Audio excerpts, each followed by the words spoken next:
What do you think should happen now on that? Where? On the Israel question, do you think things are changing? Do you think international opinion How is is it changing at all? Well, do you think international opinion is changing at all? You know, there's a sense. It doesn't matter.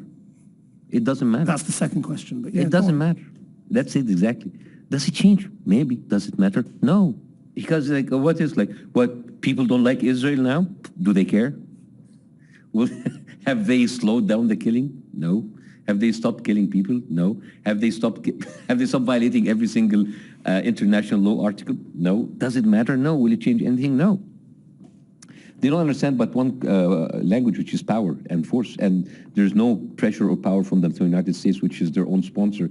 And sometimes I wonder who leads the other. So it's not going to happen.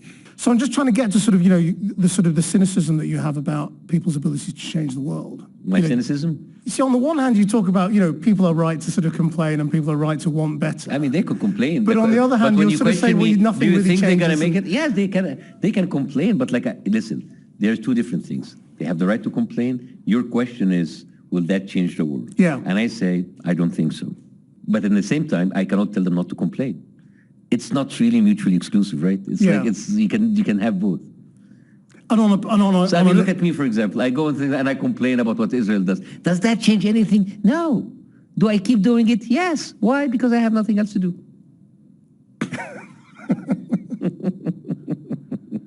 What do you think should happen now on that? Where? On the Israel question, do you think things are changing? Do you think international opinion is changing at all? Well, do you think international opinion is changing at all? You know, there's a sense. It doesn't matter. It doesn't matter. That's the second question, but yeah. It doesn't matter. That's it exactly. Does it change? Maybe. Does it matter? No. Because what people don't like Israel now? Do they care? Well, have they slowed down the killing? No. Have they stopped killing people? No. Have they stopped violating every single international law article? No. Does it matter? No. Will it change anything? No. They don't understand but one language, which is power and force. And there's no pressure or power from the United States, which is their own sponsor. And sometimes I wonder who leads the other. So it's not going to happen. I mean, I understand why you say you feel disenfranchised and you don't want to choose between Biden and Trump. But do you think America will be different depending on who wins the election? I am biased against Trump. I think he can make changes that affect even freedom of expression and democracy. But that's my bias. Maybe I'm misinformed. Maybe he's going to be better. I had certain bias about Biden. I thought that he would be a better president. He's not. So I was wrong about that, especially in what happened in Gaza.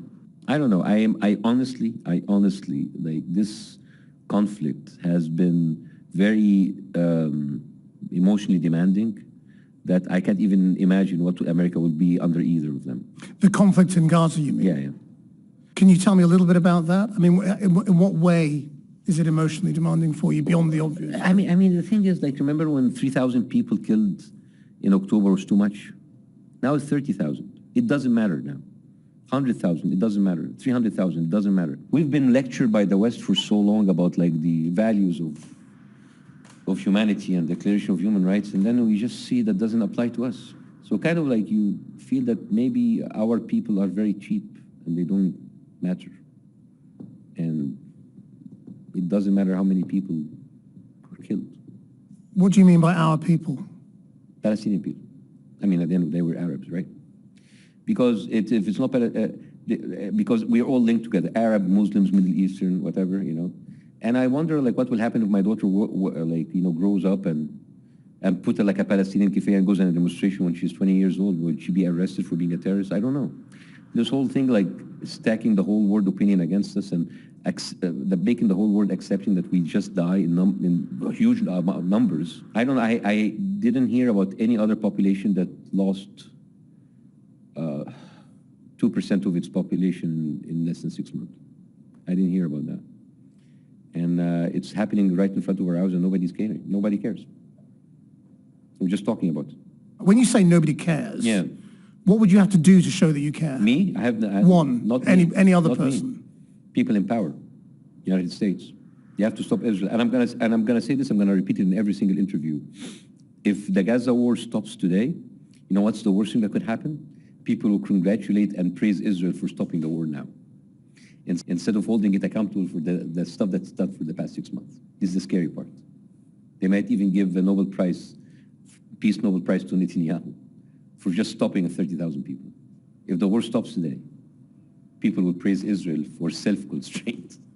Well, I mean, it's quite common at the end of wars for war leaders to then be awarded peace prizes. Absolutely. Which is always extraordinary. But what do you think should happen? Israel should be held accountable and be taken to the criminal court. And they should pay reparation, and they should go in and repair what they did. Because whatever happened on October 7th does not justify all of that. So when you say that, you feel your people, if you like, or Palestinians they don't Not count even as my much. people. They are human beings. Human beings, but they don't count Yeah, they the don't same way. No, they don't count. How many Palestinian kids were killed since October 7th? Yeah. In the West Bank? 81. Yeah. If 81 Israeli kids were killed since October 7th, what will the world do? But is this a revelation to you?